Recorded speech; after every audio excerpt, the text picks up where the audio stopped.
Before you listen to this BBC podcast, I'd like to tell you about something else you might enjoy. My name's Alison Hindle, and I commission audio drama and fiction for the BBC.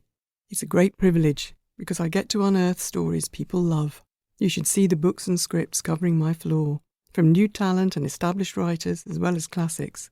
The BBC has such a rich history of making great audio drama. We're still the largest producer in the world, and the popularity of podcasts means we can share what we do with even more people. So if you like to lose yourself in a gripping audio drama or book, find your next listen on BBC Sounds. BBC Sounds. Music, radio, podcasts.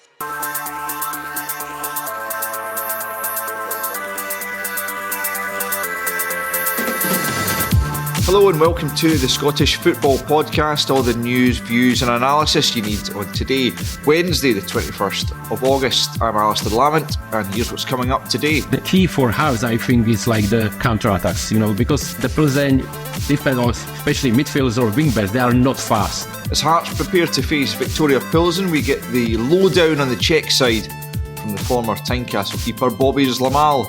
Also, what next for Neil Lennon after a rapid exit in Bucharest? And Nisbet one way, Newell the other. Kevin Nisbet steps up, scores! Curled the free kick beautifully into the corner past Zander Clark. Could Kevin Nisbet be heading back to Scotland? The Scottish Football Podcast.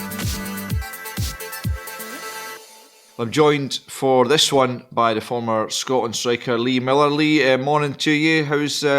How the first few weeks of the Scottish football season been for you? Morning, Al. It's been good. Yeah, I can obviously concentrate on my son's progress and how his season's going, and I've watched Motherwell and they've been okay. They've had a lot of injuries, but he's enjoying playing, thriving, playing further forward slightly. So, looking to hopefully get in the goal hunt this season, and with assists as well as goals. Mm-hmm. So. No, it's been good. It's been good so far. Excellent stuff. Right, well, we'll chat more with Lee just shortly. Also going to be hearing, as I mentioned, from the former Hearts keeper Bobby Zlamal about Viktoria Plzen. But before that, just let's run quickly through the latest Scottish football headlines. Former Celtic and Hibs manager Neil Lennon has been sacked by Rapid Bucharest after just 6 winless games. Kilmarnock have signed the versatile former Scotland under-21 international Jack Burrows on a season-long loan from Coventry.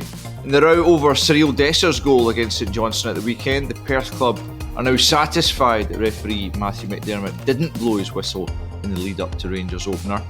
On the transfer front, Millwall boss Neil Harris has refused to rule out a potential move away for Kevin Nisbet. The Scotland international has been linked with Aberdeen.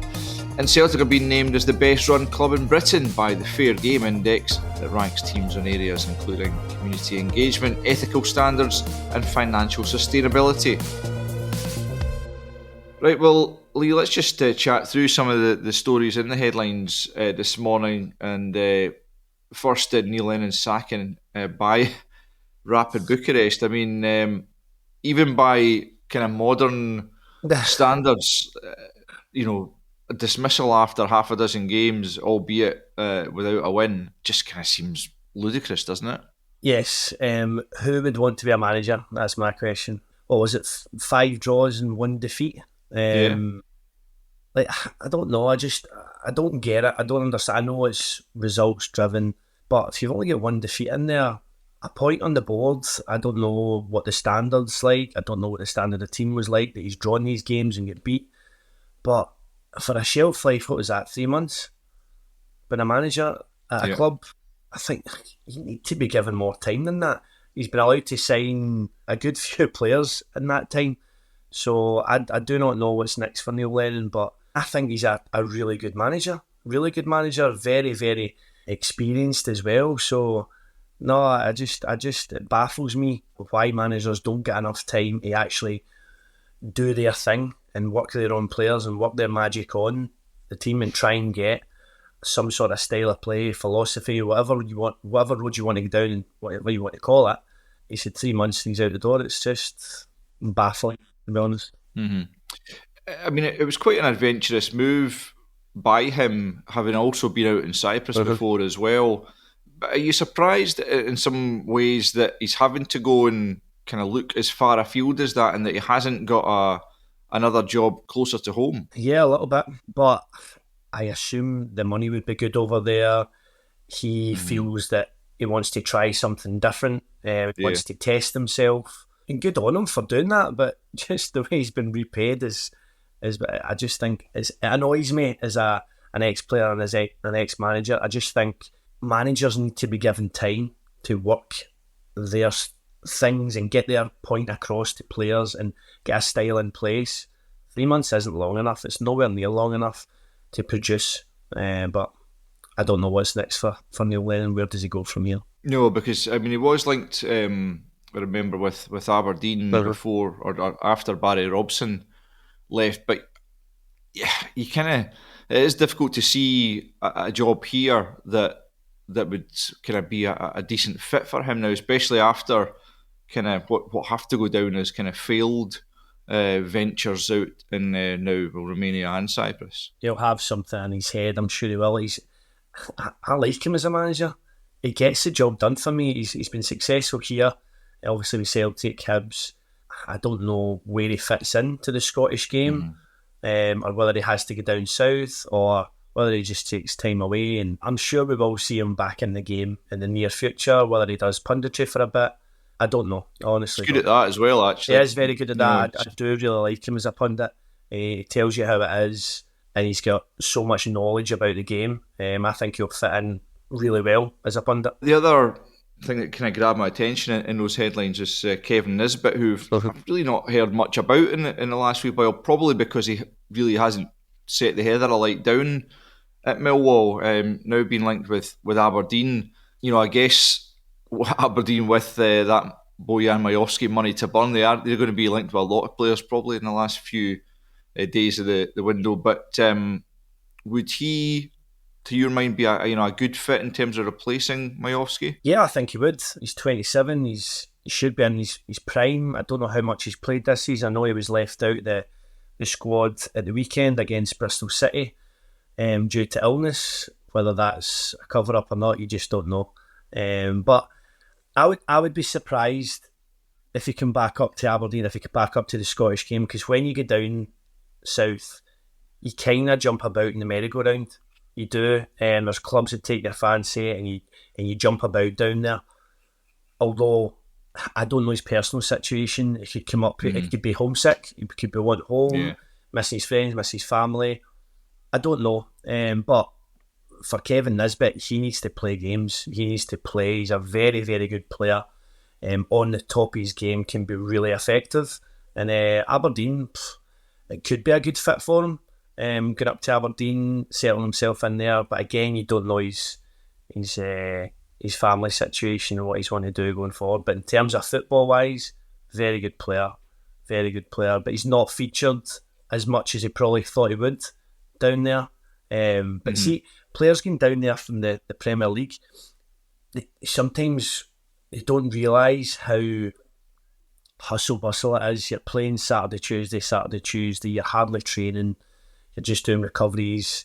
It is a long slog, a real long slog. So many teams to play against, and you're hardly doing a proper training session. Sometimes that's good. Sometimes players really like that, but sometimes it can be hard to kind of to focus on that and to kind of adapt to that going down there. Just looking at the stats, suggest 5 goals in 30 games is not great. You know, by his standards, he was a goal scorer, wasn't he? I mean, that's what Millwall were buying when they took him from Hibs.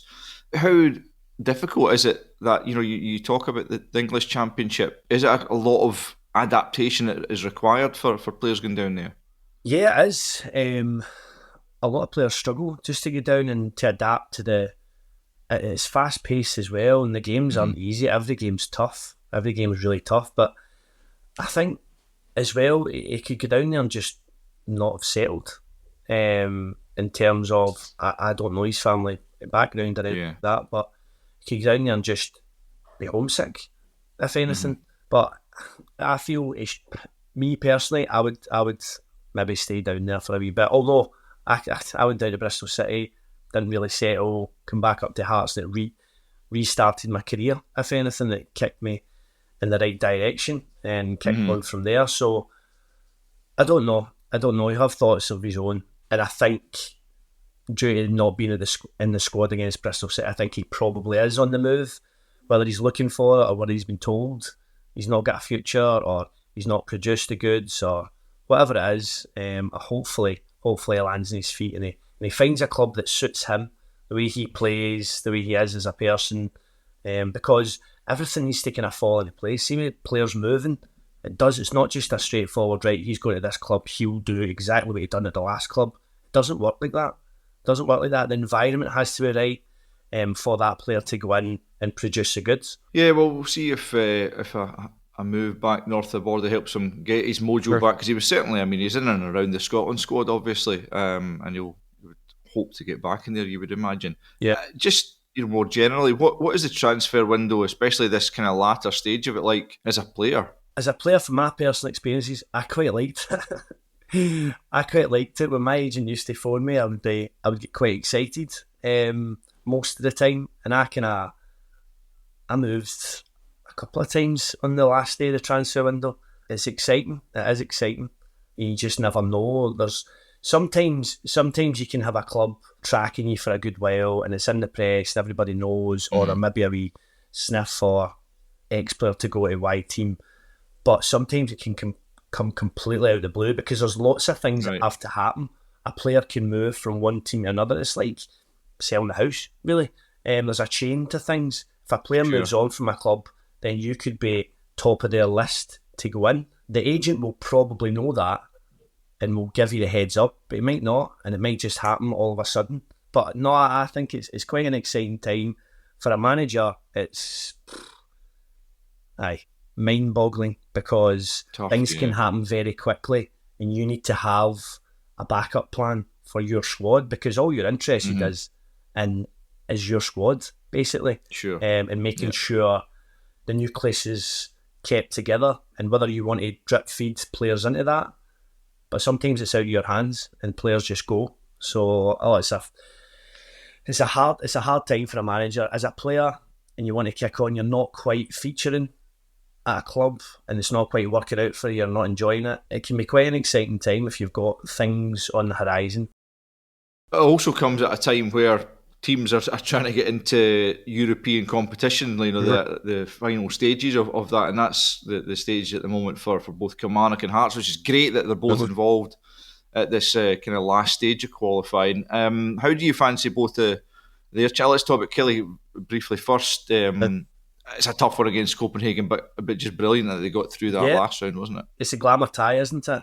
Listen, they can go over there. Kilmarnock, I watched them at the weekend playing most of the game, or at least the second half in the extra time with 10 men. They battle hard. Derek McInnes is a fantastic manager, and he's recruited really, really well. You could see it took it out of them a little bit at the weekend, just with it. And I think it's hard because we talk about the championship teams and the teams down south. They play Saturday, Tuesday. They're equipped for it. They've got massive squads. They know how to work it. I don't think Scottish teams are up to date with that as much. I might be wrong, but I think we struggle a little bit with the travelling and the lack of training, and obviously the injuries and things like that. Maybe it's quality to the squad. Have a good quality squad to rely on is very difficult, and you can see over the past few years clubs have struggled, like your Aberdeens, your Hearts, going away from home, coming back and into the kind of in the league campaign. It's really difficult for them to produce the goods coming home and playing in the league. But listen, it's a glamour tie. All the players will be up for it, going over there to Copenhagen, and I'm sure Derek will have them set up really structured, and hopefully they can get a result and bring it back to Rugby Park, because Copenhagen won't fancy coming to Rugby Park, especially if they get a draw. If they grind out a result and a draw to bring them back there, you never know. No. As for Hearts, I mean, they've really kind of stuttered at the start of the season, and they can't actually blame Europe for that, because they've not had those ties as yet. But they need to pick up, because Viktoria Plzen are going to be tough as well, aren't they? Yeah, definitely. Every away tie in Europe, these teams are getting European stages. They're good teams. They know how to play. And obviously, Stephen Naismith hasn't had a great start to the season. the league campaign, although they played really well against Rangers first game.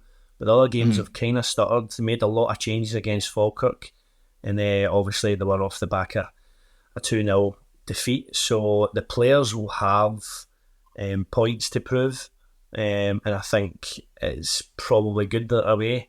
Hopefully, fingers crossed, from a Scottish point of view, they can get that result, they can grind that out. But Stephen Naismith will know what he's up against. He'll know exactly what he's up against, and he's got a real quality squad at Hearts. They just haven't produced yet, but maybe it'll take a couple of games for them to get up and running. But they have got a class team, so I'm sure they'll do well. And again, it's one of them. Can you grind the result out? Can you try and get a draw and bring them back to Tynecastle? Tynecastle is one of the best stadiums in Scotland to play, and especially with that crowd behind you, hopefully they can do the business. Well, let's get the lowdown on Hearts' opponents, Viktoria Plzen. They play them on Thursday in the first leg of their Europa League qualifying playoff. To find a bit about them, I've been speaking to Bobby Zlamal, Czech international, who had 3 years in the books at Tynecastle, including spells on loan at St Johnstone and St Mirren.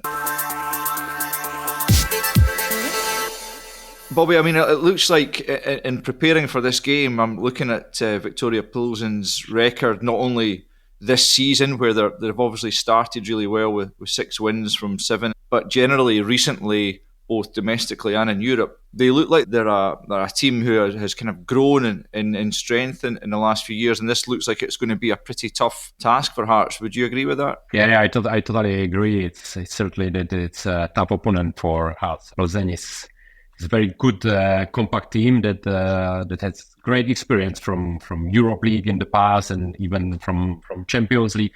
So nothing easy for Hearts. And as you said, regarding the last results, they certainly have more self-confidence than Hearts. I guess in Scotland, most people's knowledge of Czech football, if you like, is kind of knowing about the 2 big Prague teams, Sparta and Slavia. But certainly, again, at the start of this season and last season, they looked like they're kind of up there challenging the 2 big guys, if you like. Yeah, they are like it's similar like in Scotland. In Scotland, like massive teams like Celtic, Rangers. But the third one, it's definitely hard. So Plzen it's like that in Czech Republic. So they don't have budget like Slavia and Sparta, but they have like very clever management, like recruitment, like the transfer, very clever transfers. Like sometimes they buy like young players with big potential. And sometimes they buy like the old or experienced players, but like from the management to coach to players to everyone, like the team of Plzen, it's very, very good organized. They have really good experienced coach. So, and he's preparing team always, or like every match, even if you play against Slavia or against like the second league, they always prepare very well for the next game. I was looking at the recent European record. Well, I say recent, I'm saying going back to maybe the last 7 years or so. And I see that their home record is very good. And the only teams that they've lost to are Real Madrid, Barcelona, Bayern and Inter, I think. Yeah. So what is the key to this terrific home record that they have? Well, I feel like the management or like the president of Plzen, he's very clever. He managed the club very clever. He knows when it's like the weakness of the team, and straight away or like next transfer window, he bring the player, and straight away the first game he's good. He's good player, and he's like, for them he's like jackpot. They buy like the not cheap players, but I would say like the management of the Plzen or recruitment is very good. So that's why the Plzen is the third, the best team in Czech Republic, and also their experience from European Cups, Europa League, Champions League. They have experience from that, and that's why they are successful. I mean, like last season, like the Czech fans, we really don't believe that they will be successful, but they were.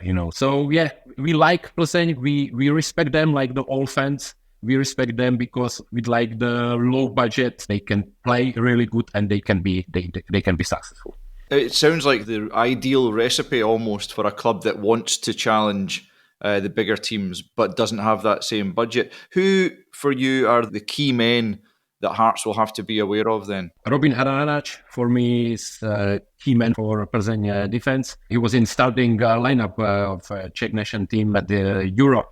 And he's very strong, fast. Now he's playing with great confidence, and he's the main man of the defense of Plzen. Also, like midfielder, like Kalbach, he's central midfielder. He's not like a runner, but he plays the game very well. He organized the players. He's skipper of the team. Great technique. Take most of the set pieces, so he's very good. And the biggest threat for me is Pavel Schulz. He's lively football, keep running behind the defense. Like from middle of the pitch, he's very dangerous. And last season he was one of the best scorers in the Czech league. So clever movements right behind the defense.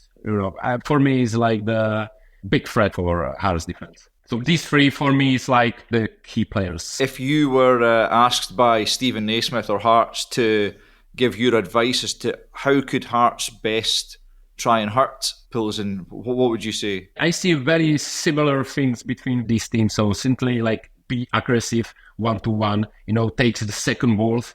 Be careful, like what I said, like running behind the defense. Be careful in own box, because they are very productive, very very good. Like also like striker Vašulin is in good shape right now. So when play like active compact block, and the key for Hearts I think is like the counter attacks. Because the Plzen defense, or especially midfielders or wingbacks, they are not fast. And I know that our players have like the fast fingers. So I think that is key for Hearts, that be compact. Be active, have like active compact block, and when they get the ball, like straight away to wingers. And because I think the weakness of Plzen is the not very fast defense and midfielders. Okay, we'll watch out for that. Just the last couple of questions. Really well what the atmosphere at Tynecastle can be like. It's one of the most famous in Scotland. What can the Hearts fans who go across to Plzen, what can they expect in the Dusan Arena? I think it's a similar stadium. Probably will be similar atmosphere, because it's like the home stadium for the fans, very very friendly stadium, and definitely it will be great atmosphere, because it's a really crucial match for Plzen and also for Hearts. So the atmosphere will be great, and definitely Hearts fans enjoy that. And Plzen, of course, is the city of the beer. So it's there is the most famous beer in Czech Republic, and I would say in the world. So Definitely they will enjoy it, the city and the match. And just finally, then, how do you think that Ty will go overall? Who do you see getting into the Europa League? Oh well, definitely I support Hearts that match, because I played Hearts and I have great memories. So I always support Hearts. So for Hearts, definitely will be good result for Hearts. It's a draw. And at Tynecastle, I believe that Hearts beat the Plzen, but will be very, very tough like that. Plzen is very tough opponent, so details will be very important. But good result from the Dusan Arena will be draw for Hearts. The Scottish Football Podcast from BBC Sports Scotland. Former Hearts keeper Bobby Zlamal there with the lowdown on Viktoria Plzen. That's all we've got time for. My thanks to Lee Miller and to Bobby there, and thank you for listening. You'll be able to hear full commentary of Viktoria Plzen against Hearts and Kilmarnock against FC Copenhagen, BBC Radio Scotland Extra from 5:30 on Thursday. And of course, the Scottish Football Podcast will be with you every weekday morning, bright and early. So make sure you follow or subscribe wherever you listen so you don't miss out. Bye for now.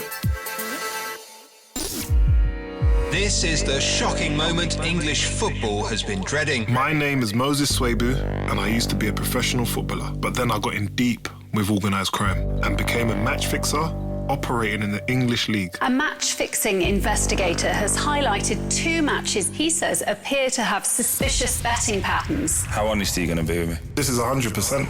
Join me for Sports Strangers Crimes presents Confessions of a Match Fixer. Listen on BBC Sounds.